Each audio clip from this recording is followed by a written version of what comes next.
You would say that part of what makes humans as advanced as we are compared to other, species in the animal kingdom is our constant pursuit for knowledge. And because of that, we all kind of have this drive to learn, evolutionarily speaking. And while it may not seem that way, especially nowadays under extreme pressures of daily life as of late, with the global pandemic coming on, it doesn't matter how naturalistic you are, this is terrifying. Humans have always found ways to culturally and technologically advance their species to the point that we've gotten now in such little time. I mean, 1920s were literally 100 years ago, which isn't a lot of time in the grand scheme of things. I also find it kind of ironic how we as a species tend to kind of crap on the next generation when statistically speaking, the next generation is typically more intelligent than the previous one. It seems to be one of our consistent evolutionary traits as human beings. Because of this, human learning has advanced in many ways, in many individuals, as well as those on the autism spectrum, as well as those with ADHD, cerebral palsy, etc., who tend to show these vast strides in intelligence despite having what are commonly known as learning disorders. Now, this isn't to say that this is necessarily a good or a bad thing.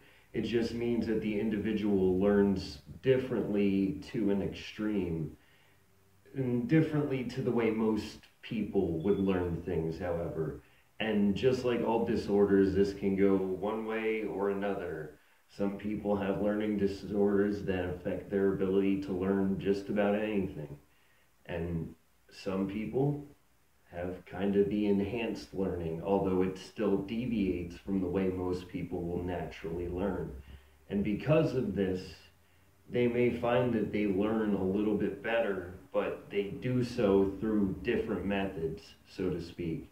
And because of this, dyspraxia is one of those. And just like with all things, it has its positives and its negatives. So for instance, while we tend to learn things a little faster and we tend to adapt to our environments a little quicker, it seems as though we are hampered in some ways when it comes to the ways other people can learn. Like for instance, the whole school system has always been puzzling to me.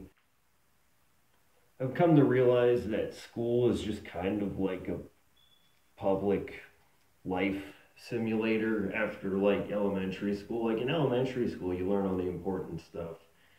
But then after that, you're learning more advanced concepts if you choose to invest in whatever class you're investing in. Otherwise, you're essentially just going about your work day, but you're underage and not getting paid for it. You have your little social structures just like you do outside. It's really like that one Blink 182 song. No, Bowling for Soup. It really is like high school never ends. But that's just how societies and human societies are in general. And obviously, this is a cultural thing.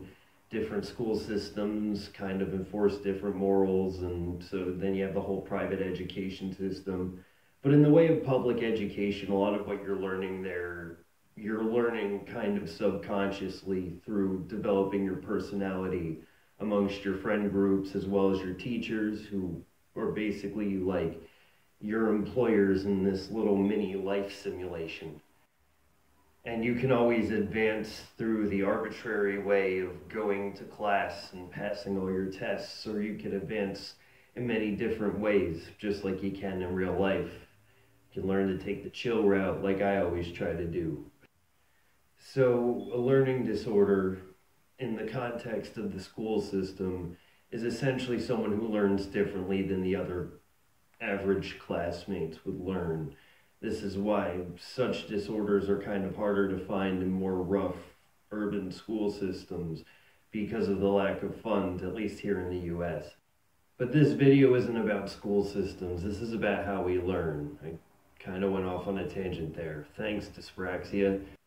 And I think that is one of the biggest parts of what affects the way we kind of learn is we tend to hyper focus on things. Not in the same way that an obsessive compulsive or someone on the autism spectrum would kind of obsess over something to the point of fully immersing themselves in it, per se. Although there is definitely some level of immersion with the hyper focus, it's just that it's more of just that hyper focus. As in that moment for this stretch of time, as long as our short term memory will allow it, we are dead set on learning everything we can about what is right in front of us just naturally because our brain is always critically thinking like that.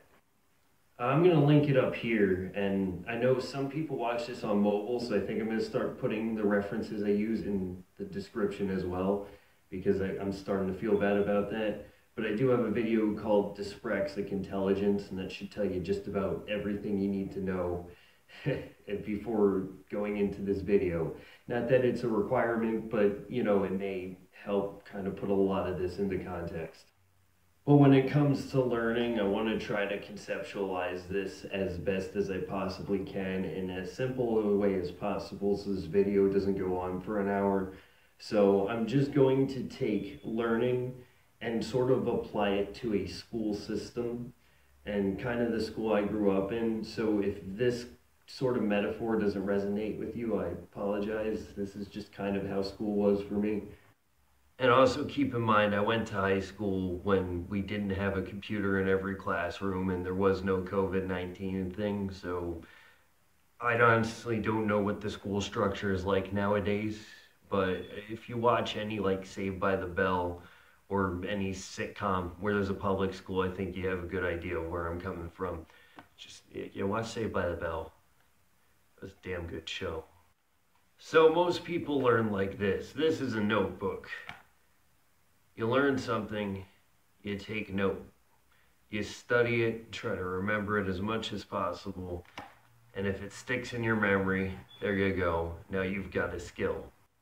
Unfortunately, this isn't how most people tend to learn, especially nowadays. And a lot of people do tend to learn from what is known as kinesthetic learning, as in hands-on learning. They have to actually be hands-on to be interested in it. Or to retain any of the information, they need to do it first in order to retain that information. There's also, there's a couple of ways to learn. There's actually a lot of different ways to learn. Most of us after high school kind of learn through experience, and that's kind of necessary. It's part of what makes life as intense as life is and why the adult world is so scary when we're so young. But by the time you're graduating high school, you basically know what you gotta do, how you gotta maintain it, and, eventually try to evolve as a person like we always do. The thing to keep in mind, however, is dyspraxics are always learning by experience, near constantly, due to the fact that we are unnaturally clumsy and it takes our brain a ridiculous amount of time to convey information to our body, essentially. You find yourself in all these little different predicaments, and every day is a new experience, they say, which is kind of true, especially when you have a disability and you have to learn how to do certain basic human functions sometimes, and then being able to manage whatever it is that you're trying to face head on after that. Your brain and body are essentially not in sync when you have dyspraxia. This is what the definition of dyspraxia is. And because of that, you may have issues with your fine motor, you may have issues with communication. And so it's essentially like playing life on hard mode in a video game. It's not that you can't do it, and many of us dyspraxics just kind of do. We just kind of either find our own way to do it at that point in time because we're put under pressure, or we learn to evolve as people from accepting that failure and then rolling on through it. And it's kind of a consistent thing that we always have to go through. Every day is a challenge when you have dyspraxia.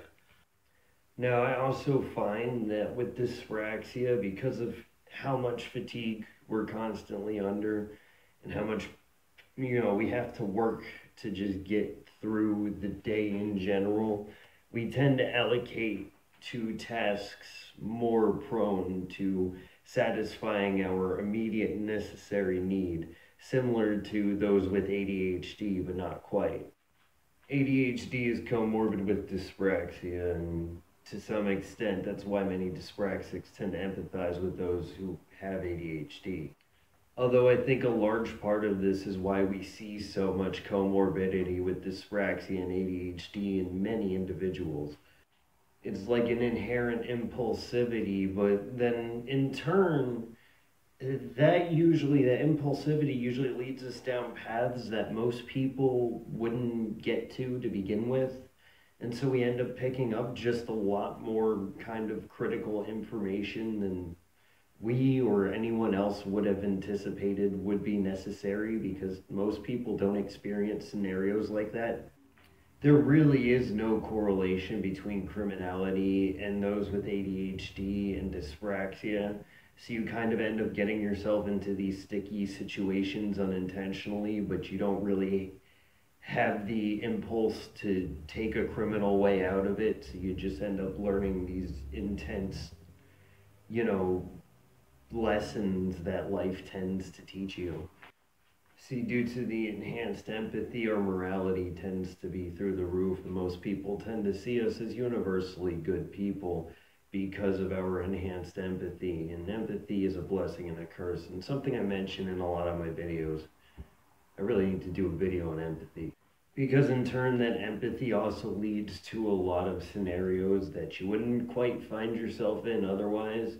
And while I wouldn't say the average person lacks empathy, we just kind of have like an empathy disorder almost, to the point that we're almost a little people pleasing to some extent.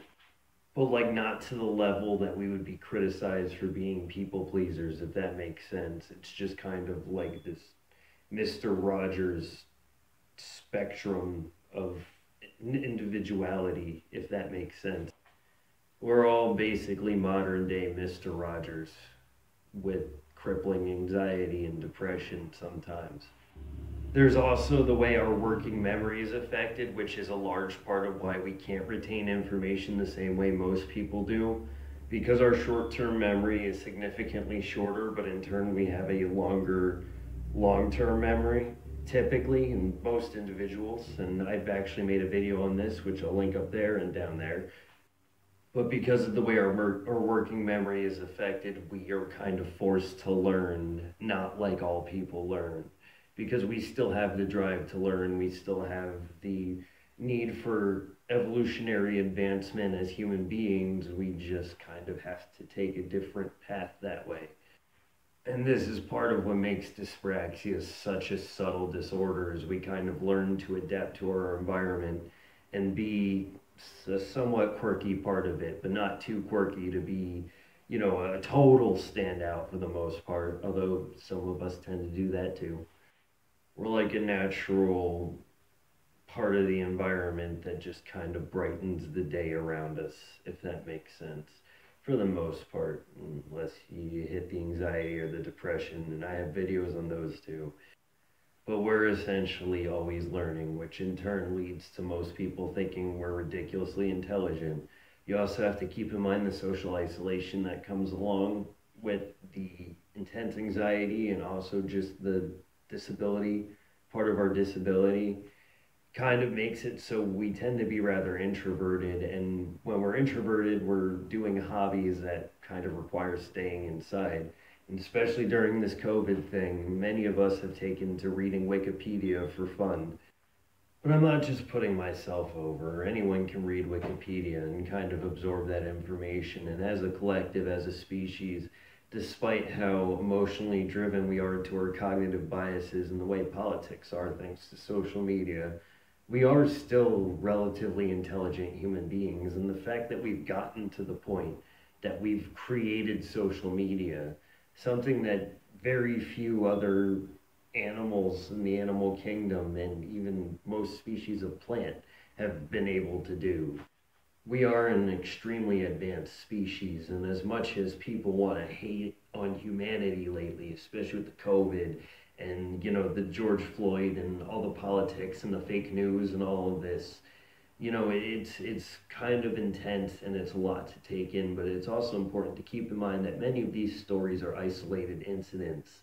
And part of me bringing up why we're advanced is to keep in mind that there's over 7 billion of us.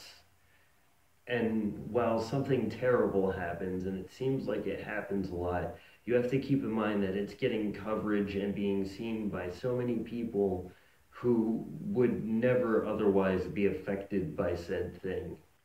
The news used to serve an extremely important purpose back when we were fighting world wars, back when we were facing global pandemics like this one, and the news at the time was a public service.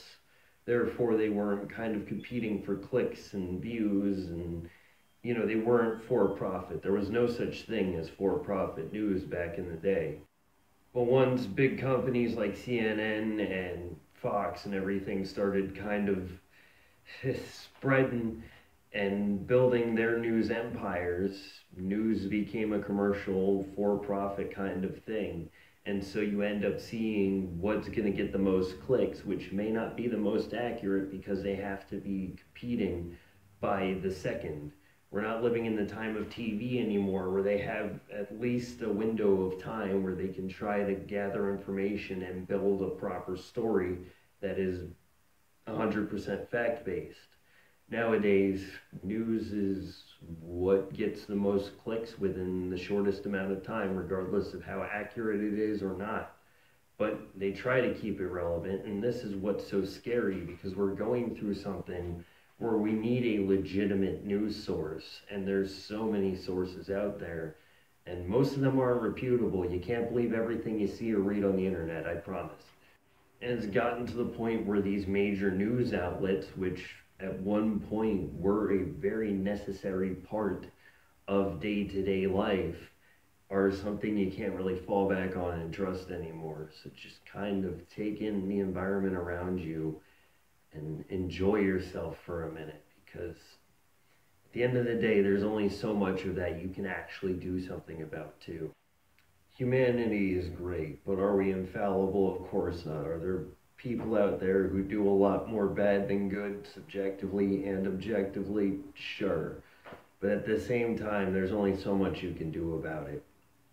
So, you know, people are always going to be people, and people are going to eventually learn the lessons that we dyspraxics kind of learn early on. We all experience financial troubles, and we all just have a bad day once in a while. And a lot of what we see as stupidity or someone doing something that's irrational is just someone being angry and having a breakdown. You know, especially nowadays, life is just kind of tense. Just learn to live with it.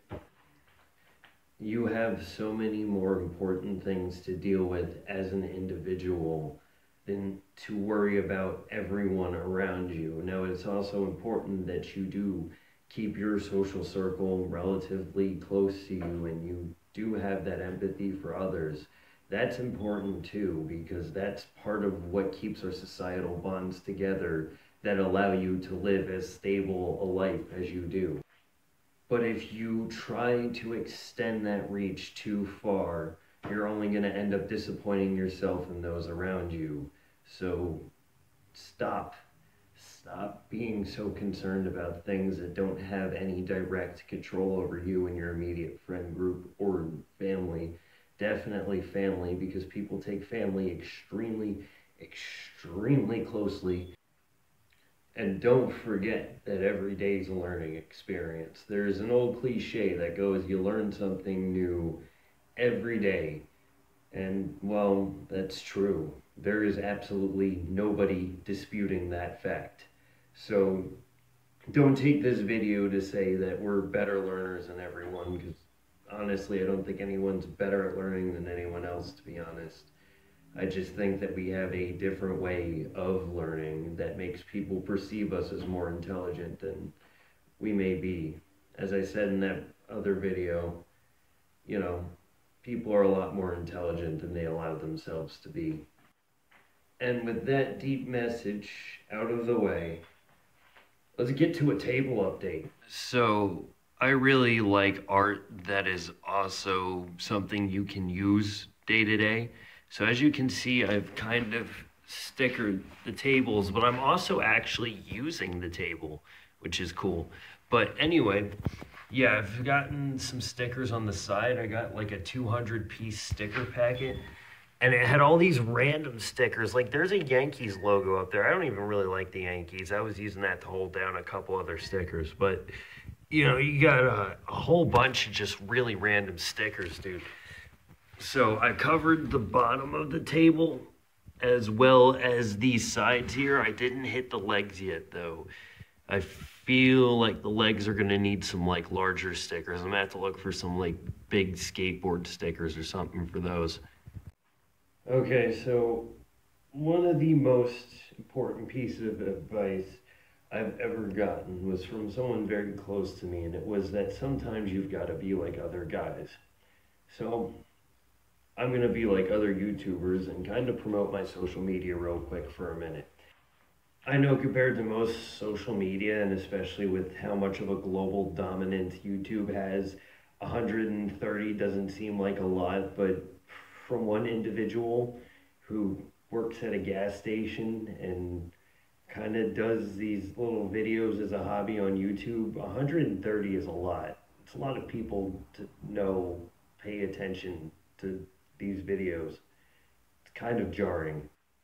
So I do have some social media accounts that are made for this channel, and I've had them for a while. I just never really felt the need to promote them because they were more of just kind of a little side thing. But if anyone wants to follow me on Twitter, I have a regularly updating bot that'll tell you how many, bands I've been listening to and stuff on Last FM because there's a little app that connects to that. So that's cool. And occasionally I'll post a little rant there once in a while. I also have a Discord, which I haven't used ever. I was going to use it for like an RPG. I also kind of promoted it, I think, in my Depression with Dyspraxia video, but like no one really took to it. So it's relatively dead. But if anyone wants to help liven it up again, feel free. I'll leave the Discord link in the description alongside the Twitter link. And for those of you that don't know, I have a whole kind of media empire, so to speak, what I call Oran's Mix. And it's not really much of a media empire, just a couple of, it's a net label that I run with my local band and a couple of other bands I'm friends with, and some other stuff. So Oran's Mix, there's a Facebook page for it. Although the Facebook page is just some of my old art, most of the other stuff is like Dark Goat Records stuff. So, I'll leave the links to those in the description as well. But don't expect a whole lot of stuff yet. I just really started forming all these things like last year. And because of the COVID and because of all the plans that I had and kind of falling back, I haven't really been putting out much content to this social media. So I haven't really felt the need to promote it. But I know a lot of people like to message me when I hop on Discord, or, a lot of people want to follow their media personalities now. It's kind of what social media is. And while I don't like to go around sharing my personal social media, I do have social media for this YouTube channel as well as my music and stuff like that, that you can kind of follow and message and kind of interact with, because trust me, I'm not doing anything else besides like playing Minecraft, so I'll respond if you guys message. But that's it for this video, everyone. Stay tuned. I'm definitely going to have to do empathy with Dyspraxia next. I think I'll do that video next. But I also have a big update video coming up, especially following the Mushrooms with Dyspraxia video. If you're under 18, you didn't see that video, and you probably shouldn't. But yeah, that's all for this video, everyone. I'm Oran Mill, and you guys have a good one.